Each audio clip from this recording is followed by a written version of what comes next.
Mesdames et messieurs, ici présents, c'est avec plaisir que je me joins à vous ce matin pour l'ouverture officielle de l'Assemblée générale élective de la Fédération sénégalaise de football. Et votre présence massive témoigne de votre engagement indéfectible en faveur du renforcement du football sénégalais et au-delà, le sport au Sénégal.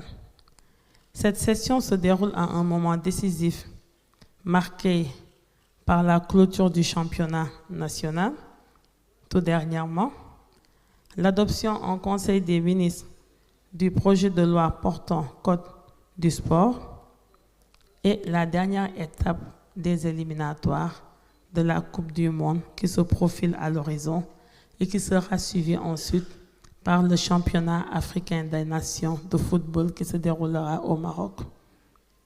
Lors de ma prise de service en avril 2024, j'avais annoncé des mesures phares parmi lesquelles l'impulsion et la professionnalisation du football occupent une place importante.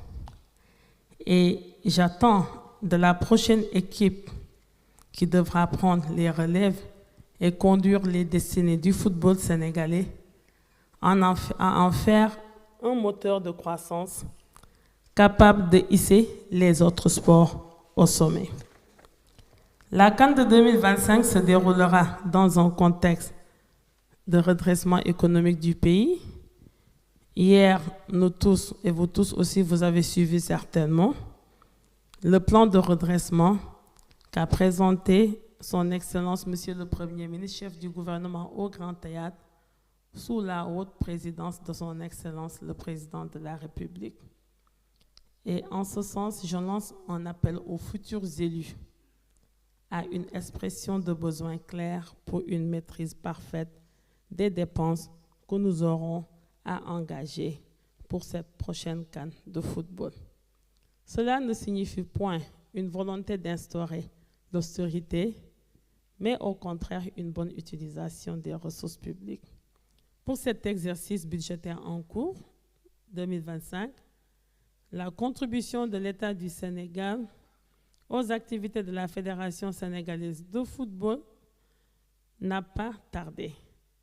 Il y a eu 2,3 milliards de francs CFA pour la prise en charge de la participation de notre équipe aux différentes phases des éliminatoires, sans compter les recettes des matchs à domicile de l'équipe nationale A, intégralement financées par l'État, et 2 milliards que nous avons eus comme provision dans la loi de finances initiale de 2025 et 1 milliard qui nous a été rajouté à travers la loi de finances rectificative pour la prise en charge de la préparation et de la participation de l'équipe nationale A à la CAN de 2025 prévue en fin de décembre et en début 2026. J'exhorte le président qui sortira vainqueur de ces élections à mettre en place un dispositif managérial qui permettra de mieux valoriser l'image de nos équipes nationales auprès des sponsors et autres partenaires. Vous, candidats, en face de moi, je m'adresse à vous tous. Et j'invite le futur président et les membres du comité exécutif à veiller scrupuleusement à la transmission régulière d'informations fiables à mon département.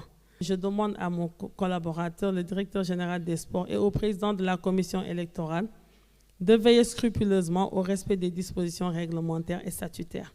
Et j'invite solennellement tous les membres de la fédération à privilégier l'unité sacrée, le consensus éclairé et les intérêts du football sénégalais. Et c'est ensemble, et seulement ensemble, que nous bâtirons un avenir radieux pour le sport sénégalais en général et pour le football en particulier. Mesdames et messieurs, délégués, chers candidats, au nom de son Excellence, Monsieur le Président de la République, et en vertu des pouvoirs qui me sont conférés, je déclare officiellement ouverte l'Assemblée générale élective de la Fédération sénégalaise de football.